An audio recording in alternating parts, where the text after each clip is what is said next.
గారు మొత్తుకుంటా ఉన్నారు ఇసుకని స్ట్రీమ్ లైన్ చేద్దామని చెప్పి. అందరికీ కూడా క్యాబినెట్ కలీగ్స్ కానీ ఎమ్మెల్యేస్ కానీ అందరికీ మీకు స్ట్రిక్ట్ వార్నింగ్ అందరికీ కల్పించుకుంటే మీ అందరికీ స్ట్రింజెంట్ యాక్షన్స్ ఉంటాయని. Then what is stopping you to do it? And we're here to do good for people and we need your support. We're extremely committed for the development of the state. Let me reiterate. And we believe in what we do, what we are saying. It is not going to be comfortable, but we have to put things back on track.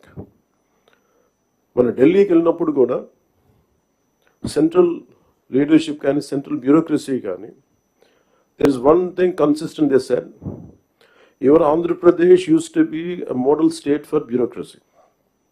Administration ఎలా ఉండాలంటే ఆంధ్రప్రదేశ్లో ఉన్నట్టుగా ఉండాలి అని అనుకునే స్థాయి నుంచి administration ఎలా ఉండకూడదు మీ ఆంధ్రప్రదేశ్ చేసి చూపిస్తుంది. తిరిగి మీ గౌరవ ముఖ్యమంత్రి గారి ఆధ్వర్యంలో తిరిగి please put it back on track అని మీ అందరూ చూస్తుండగా, I'm telling you from out side as an out cider for long time, I really believed in IAS and IPS they could do something. మీరు సిస్టమ్స్ని బలోపేతం చేయాలి, కానీ మీరు కూడా ఉండి నిస్సహాయతో చూస్తూ ఉంటే then where would you tell me సగటు మనిషి ఎక్కడికి వెళ్తాడో చెప్పండి. అప్పుడు మీకు రోడ్ల మీదకి వచ్చి కొట్టుకుంటారు.